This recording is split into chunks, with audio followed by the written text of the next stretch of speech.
नमस्कार, मैं रविश कुमार। बेशरम रंग की दीपिका ने गौरव के क्षण की घोषणा कर दी। ऑस्कर में तेलुगु फिल्म आरआर का एक गाना पुरस्कृत हुआ है, नाटू नाटू। सीबीआई और ईडी को इससे सबक सीखने की ज़रूरत है और ओरिजिनल होने की बहुत ज़रूरत है। इन दोनों पर आरोप लगते रहे हैं कि केंद्र सरकार के इशारे पर ये दोनों एजेंसियां विपक्ष के दफ्तरों में, उनके रिश्तेदारों के घरों में नाटू नाटू करती रहती हैं। इसलिए दोनों एजेंसियों के प्रमुखों को इसका गाना सुनना चाहिए और अपने दम पर काम करके दिखाना चाहिए। कभी कभी मेघालय, कभी कभी कर्नाटका, मध्य प्रदेश और अदानी समूह के दफ्तरों में भी चले जाना चाहिए, ताकि लगे कि हमारी जांच एजेंसियां भी ओरिजिनल है, नाटू नाटू की तरह। मौलिकता के लिए इस गाने को इनाम मिला है। ये बहुत बड़ी बात है। ये बहुत बड़ी बात है कि इस गाने को मौलिकता के लिए, ओरिजिनल होने के लिए बेस्ट गाने का अवार्ड मिला है ऑस्कर में। सीबीआई और ईडी को अब समझने की ज़रूरत है कि किसी दूसरे के इशारे पर नाचो नाचो अब बंद कर देना चाहिए और विश्वसनीयता हासिल करने के लिए सबसे पहला काम है कि सूत्रों के हवाले से की जा रही रिपोर्टिंग पर लगाम लगानी चाहिए। इस पर उनका बस नहीं है, लेकिन जब भी सूत्रों के हवाले से कोई दावे किए जा रहे हैं तब ईडी और सीबीआई को आगे आकर सही तथ्यों की जानकारी देनी चाहिए। और जब इतना बड़ा छापा पड़ रहा है तो कम से कम प्रेस रिलीज जारी कर, प्रेस कॉन्फ्रेंस कर ये बताना चाहिए कि क्या क्या हुआ है, ताकि हमारे आपके पास जवाबदेही की वो आवाज़ सुरक्षित रहे जिसमें ये दावा किया गया है, और अदालतों में हम उसकी जांच कर सकें कि जो दावा किया गया है उसे साबित करने के लिए किस तरह के सबूत जमा किए गए हैं। अब एक सूत्र है, एक पत्रकार का एक सूत्र से संपर्क हो सकता है, लेकिन ये कैसा सूत्र है जिससे सारे पत्रकारों के संपर्क हैं और सारे चैनलों पर करीब करीब एक जैसी खबरें चलती हैं सूत्रों के हवाले से और सारी डिटेल के साथ चलती है। जबकि ईडी या सीबीआई कई बार पूरी तरह से प्रेस कॉन्फ्रेंस भी नहीं करती है, बताती भी नहीं है कि क्या मिला है, नहीं मिला है। इसलिए इनकी जवाबदेही तय करने का वक्त आ गया है।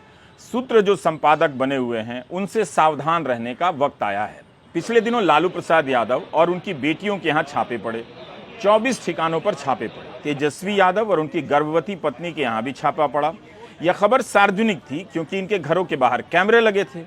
तब कोई तुक ही नहीं बनता कि छापे में क्या मिला इसकी सूचना सूत्रों के हवाले से दी जाए या ट्वीट में 2-4 लाइन लिखकर दी जाए। ऐसा लगता है कि कोई खास तरह से कवरेज करवाना चाहता है। इनके पास ठोस सबूत नहीं है, इसलिए सामने नहीं आना चाहते हैं। तो समय आ गया है कि ऐसे छापों के वक्त सभी जानकारी रखने वाले सूत्र महोदय को सामने लाया जाए और उन्हें मीडिया और देश की जनता के सामने हाजिर किया जाए। जिस तरह से राष्ट्रीय जनता दल अपने ट्विटर हैंडल से जांच एजेंसियों के दावों को, मीडिया की रिपोर्ट में किए गए दावों को रिजेक्ट कर रहा है, चुनौती दे रहा है, उसके बाद भी अगर ये जांच एजेंसियां सामने आकर सही तथ्य नहीं रखती हैं या उन तथ्यों की पुष्टि नहीं करती हैं तो ये बहुत दुखद है। क्या कर सकते हैं? जिस घटना का इतना मीडिया कवरेज हुआ है या करवाया गया है कि छापे के समय ये मिल गया, वो मिल गया, वो कितना सही है हम सबको जानने का हक है। अदालतों में ये मामला बहुत लंबा चलता है, कई साल लग जाते हैं। जिस मामले में छापे पड़े हैं वो मामला खुद 2017 में प्रकाश में आया था और अभी तक छापे वगैरह वगैरह में ही सारी बातें और खबरों में ही सारी बातें घूम रही हैं। 11 मार्च की शाम ईडी ने ट्वीट किया कि जमीन के बदले नौकरी घोटाले के संदर्भ में 24 ठिकानों पर छापे मारे गए हैं। 1 करोड़ की राशि मिली है, $1900 की विदेशी मुद्रा मिली है, 540 ग्राम सोने का सिक्का मिला है और 1.5 किलो के जेवर मिले हैं। और इन छापों से अवैध तरीके से कमाई गई करीब 600 करोड़ की संपत्ति का अब तक पता चला है। ईडी के इस ट्वीट में बहुत कम जानकारी है।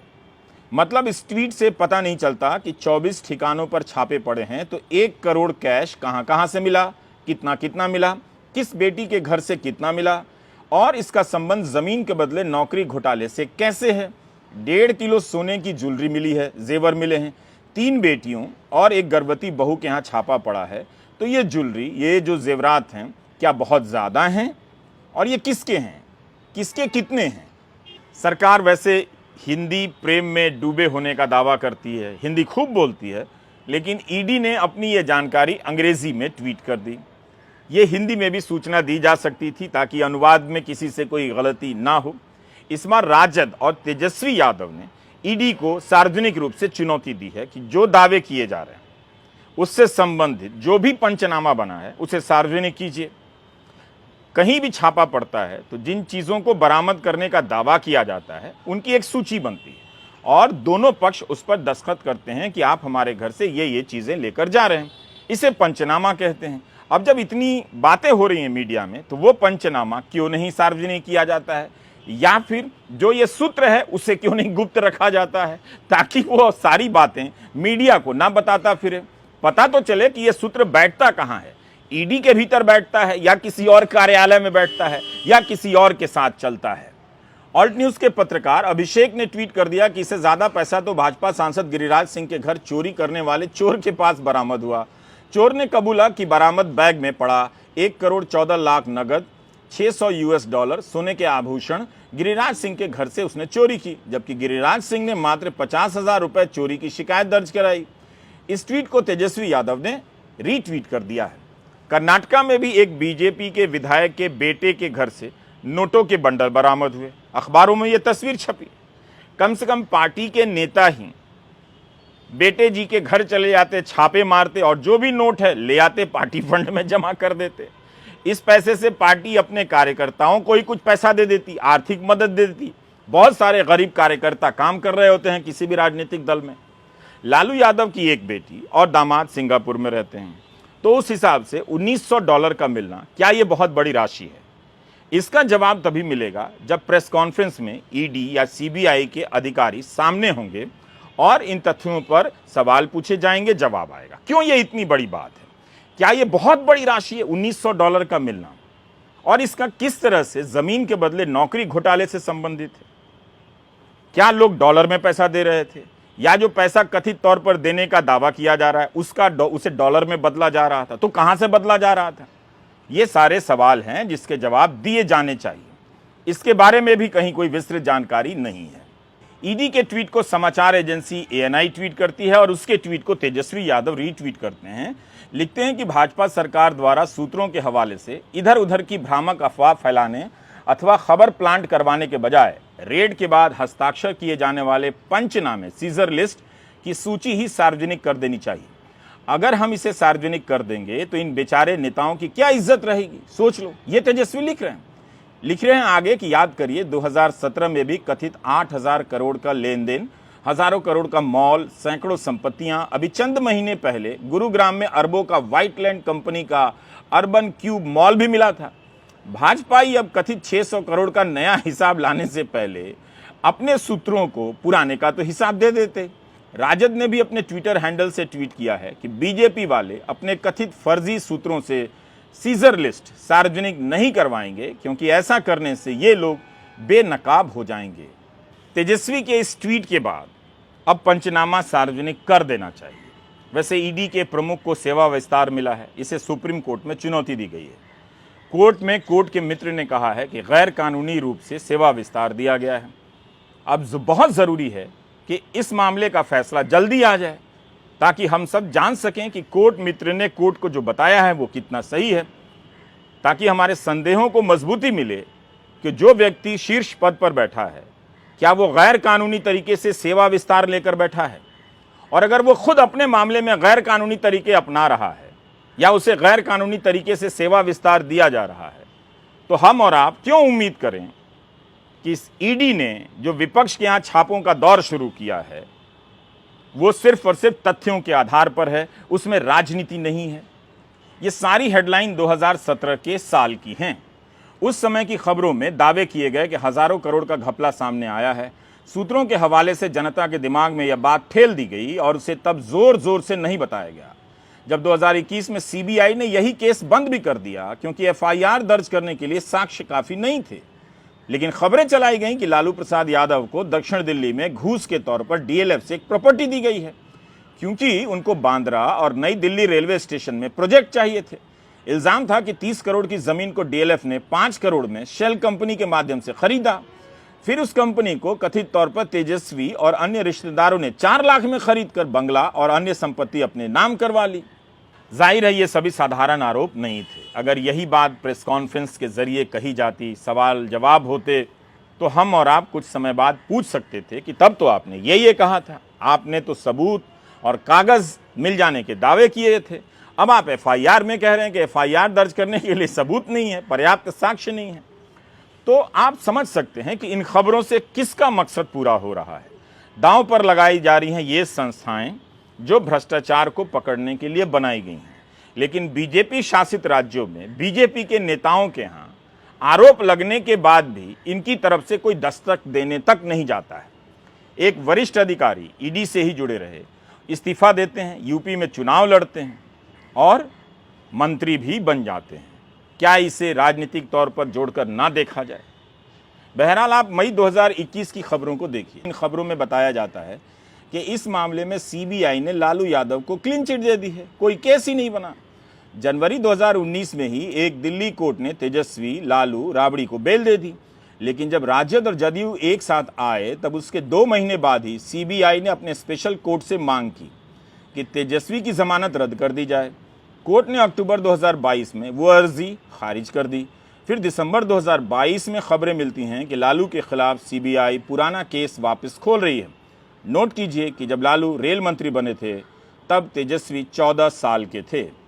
अब आप एक बात बताइए कि जब सीबीआई ने क्लीन चिट दी तब क्या मीडिया ने उस तरह से ढिंढोरा पीटा जिस तरह से छापों के वक्त जोर शोर से बताया गया कि लालू प्रसाद यादव के यहाँ से मॉल के दस्तावेज मिले हैं, हजारों करोड़ रुपए मिले हैं? क्या आपको इस तरह की पुख्ता जानकारी दी गई? पिछले 24 अगस्त को सीबीआई ने गुरुग्राम में एक निर्माणाधीन बन रहे मॉल पर छापे मारे। इसे तेजस्वी यादव की संपत्ति के रूप में पेश किया गया। जिस दिन गुरुग्राम मॉल पर छापे पड़े उसी दिन बिहार में अन्य जगहों पर भी छापे पड़े। 24 अगस्त को ही विधानसभा में नीतीश कुमार को विश्वास मत हासिल करना था, जिसमें भाजपा के सदस्य सदन से वॉकआउट कर गए थे। तेजस्वी शुरू से ही मॉल से अपने संबंध को नकारते रहे। 2 दिन बाद इंडियन एक्सप्रेस ने भी सब रिपोर्ट किया कि व्हाइटलैंड कॉरपोरेशन प्राइवेट लिमिटेड ने कहा है कि सीबीआई का दावा जो था वो गलत है। कंपनी ने कहा कि निजी स्वार्थों के चलते कंपनी की साख खराब हो रही है। तेजस्वी अब कहते हैं कि जब माल भाजपाई का निकला तो सब चुप हो गए। क्या ये बात सही है? क्या इसकी जांच नहीं होनी चाहिए? यह तो और भी गंभीर आरोप है। अगर प्रेस कॉन्फ्रेंस हुई होती तो ये सारे सवाल पूछे जाते, और हुई भी होगी तो इनकी रिपोर्टिंग उस तरह से नहीं की गई होगी ताकि आपको सारे सवालों के जवाब मिल जाते। तो पिछले साल 25 अगस्त को तेजस्वी यादव कई ट्वीट करते हैं इसी को लेकर, और मैं पढ़ता हूं उसे। 25 अगस्त 2022 को तेजस्वी ट्वीट करते हैं कि जिस कंपनी, मॉल और उसके शेयर्स को गोदी मीडिया के सूत्र मेरा बता रहे हैं वो कंपनी 2021 में बनी। उसके 2 डायरेक्टर हैं जो हरियाणा के हैं। 2 लोगों के पास कंपनी के सारे शेयर हैं। दलाल, बिकाऊ और गंदे सूत्रों के अवलोकनार्थ सारे डॉक्यूमेंट सामने रख रहा हूँ। कुछ शर्म बची हो तो खुद को धिक्कार भेजना। 25 अगस्त 2022 को वे ट्वीट करते हैं कि गुरुग्राम के जिस मॉल को गोदी मीडिया के बेगैरत पत्रकार कथित सूत्रों के हवाले से मेरा बता रहे हैं, उन्हें बताना चाहता हूं कि हरियाणा सीएम के साथ साथ बीजेपी के एमपी और गुरुग्राम की बीजेपी की मेयर ने भी उस कंपनी का अनुमोदन किया है। हर प्रोजेक्ट में ये लोग उपस्थित रहते हैं।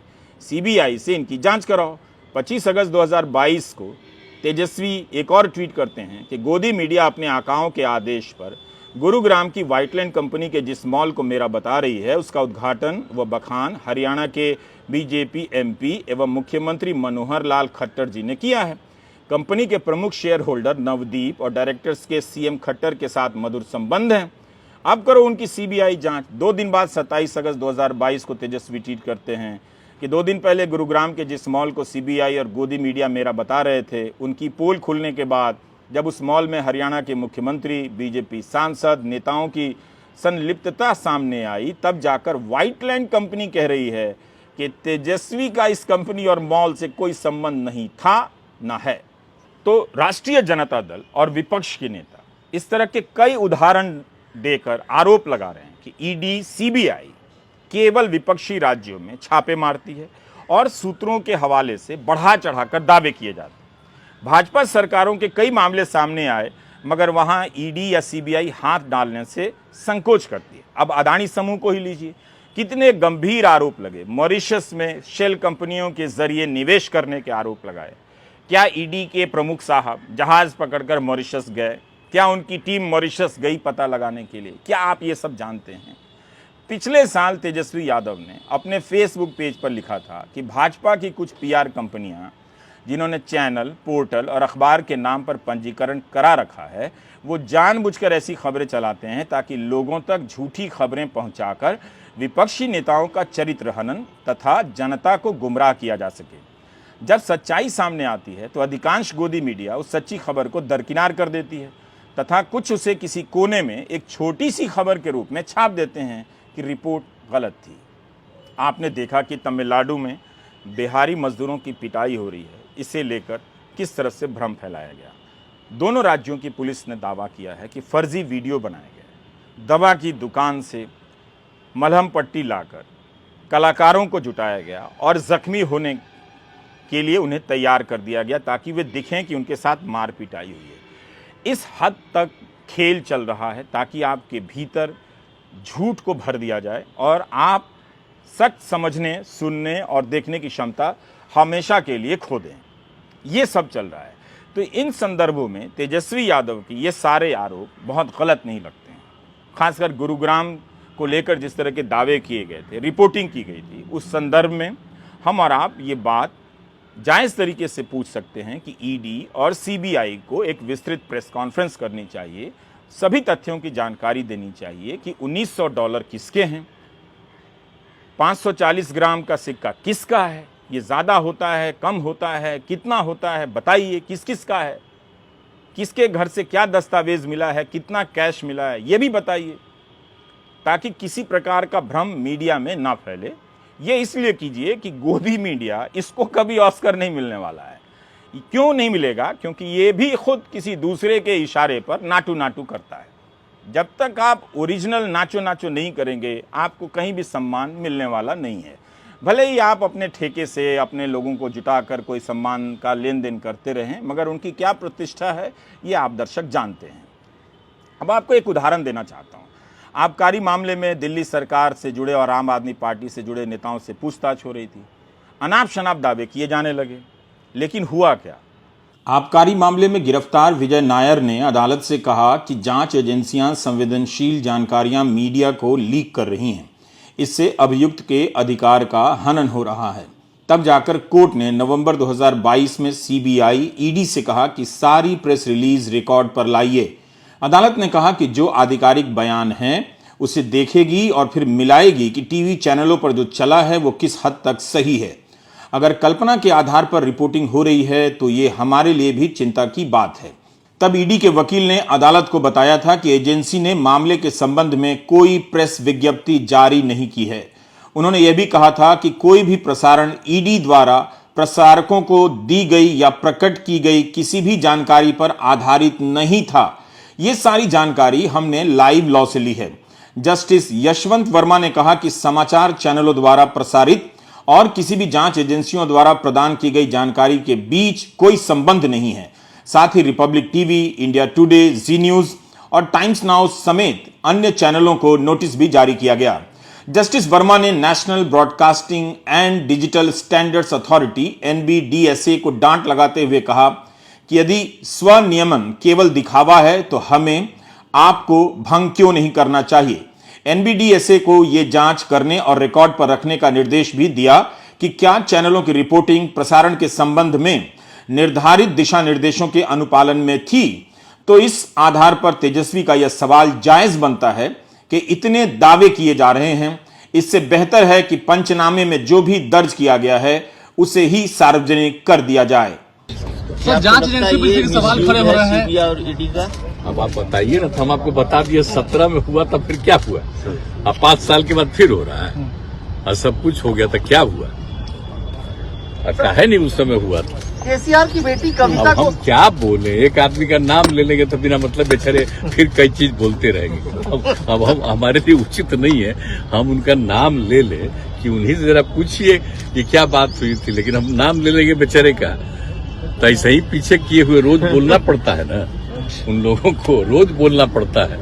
क्या आप जानते हैं कि 2019 से 2021 के बीच ट्रायल कोर्ट ने 11 बार सुनवाई टाली है लालू यादव के केस में, 11 बार, बेशक हर बार के अलग अलग कारण हो सकते हैं, किसी भी पक्ष की तरफ से हो सकते हैं, लेकिन जब हमने इससे संबंधित छपी हुई खबरों को खंगालना शुरू किया तो कई चीज़ें मिली जो हम बताना चाहते हैं। अगस्त 2022 की एक खबर मिली, इकोनॉमिक टाइम्स के राघव ओहरी की रिपोर्ट है। इसमें कहा गया है कि सीबीआई चाहती है कि IRCTC होटल स्कैम मामले में तेजी से ट्रायल हो। इस मामले में लालू यादव, राबड़ी देवी, तेजस्वी यादव और अन्य 11 लोगों के नाम सीबीआई की चार्जशीट में दर्ज हैं। जुलाई 2017 में केस दर्ज हुआ, अप्रैल 2018 में चार्जशीट दायर हुई। जुलाई 2018 में एक स्पेशल सीबीआई कोर्ट ने चार्जशीट का संज्ञान लिया। इसके 4 साल बाद अगस्त 2022 की रिपोर्ट में राघव ओहरी लिखते हैं कि 4 साल बीत गए मगर आरोप तय करने के लिए बहस नहीं हो सकी। आरोप तय करने के लिए बहस 4 साल तक शुरू नहीं होती, ये हालत है। अगस्त 2022 में सीबीआई ने हाई कोर्ट से अपील की कि ट्रायल कोर्ट में बहस शुरू करने की अनुमति दी जाए। तो देखिए कि लालू यादव पर सीबीआई ने आरोप लगाया कि उन्होंने चाणक्य और सुजाता होटल के मालिकों के साथ मिलकर अपनी एक फ्रंट कंपनी के माध्यम से डील की। राजद का एक और काम हो गया है इन दिनों, हर खबर का खंडन करना और सवाल करना, छापे भी झेलो और गोदी मीडिया के झूठ का पर्दाफाश भी करो। बाकी जनता की आवाज़ कब उठानी है उसे भूल जाओ। न्यूज़ 24 ने ट्वीट कर दिया कि तेजस्वी ने 150 करोड़ का घर महज 4 लाख में खरीदा, छापेमारी के बाद ईडी का दावा। इस पर राजद ने ट्वीट कर दिया कि इसके सार्वजनिक दस्तावेज पेश किए जाएं जहां यह लिखा है कि किसी मकान की खरीद महज 4 लाख में हुई है। दूसरा, आज से 15-20 वर्ष पूर्व किसी मकान की कीमत और आज की कीमत एक जैसी ही रहती है क्या? तीसरा, मकान खरीदा जाता है, घर नहीं। ये अंतर जो बीवी छोड़ देते हैं उन्हें नहीं पता होता है। राष्ट्रीय जनता दल और उप मुख्यमंत्री तेजस्वी यादव ने छापे को लेकर छापी जा रही खबरों को चुनौती न दी होती तो आज ईडी की तरफ से सफाई नहीं आती। इस प्रेस रिलीज में ईडी ने पिछले केस का पूरा ब्यौरा लिखा है और 11 मार्च को जो ट्वीट किया था उसे थोड़ा और विस्तार से बताया है। यह बहुत जरूरी है कि ईडी के अधिकारी कम से कम छापों को लेकर जवाबदेह रहें।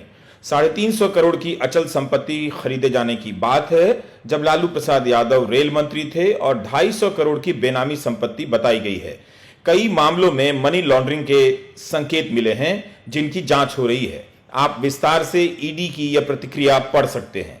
क्या यही जानकारी ईडी की तरफ से पहले नहीं दी जा सकती थी?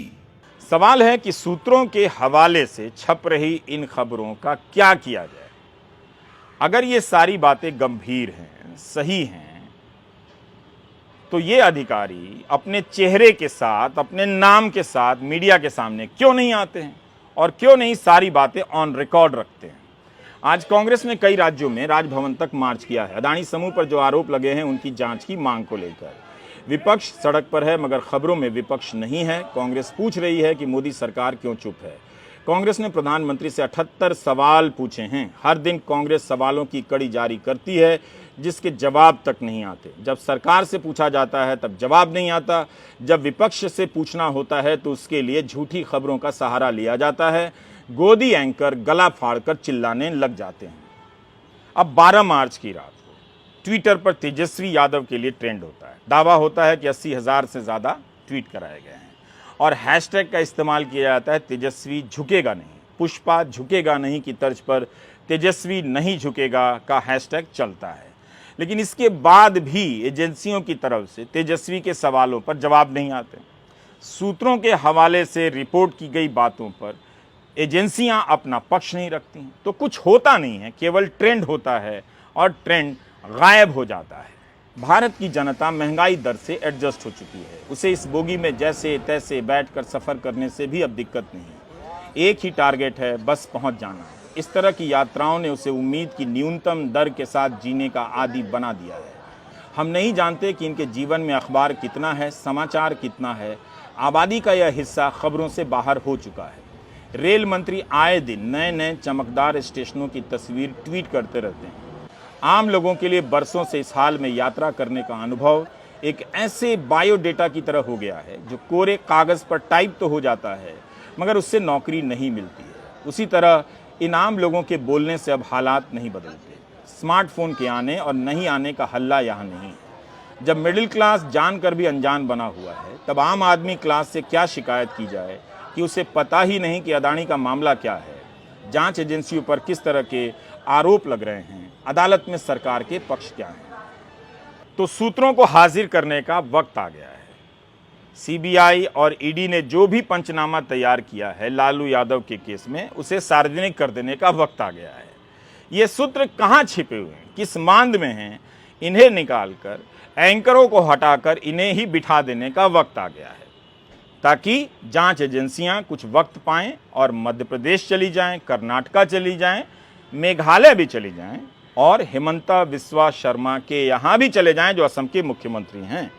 जब वे कांग्रेस में थे तो अमित शाह आरोप लगाते थे कि इन पर लगे सारे भ्रष्टाचारों की जांच होगी।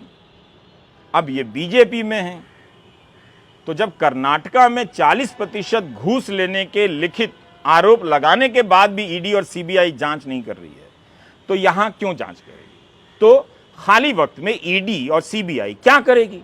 ऐसे तो तनख्वाह नहीं लेगी। इसीलिए और इसलिए भी वो विपक्ष के नेताओं के यहां चक्कर लगा रही है और सूत्रों के हवाले से दावे करवा रही है।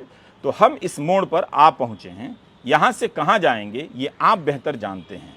नमस्कार, मैं रविश कुमार।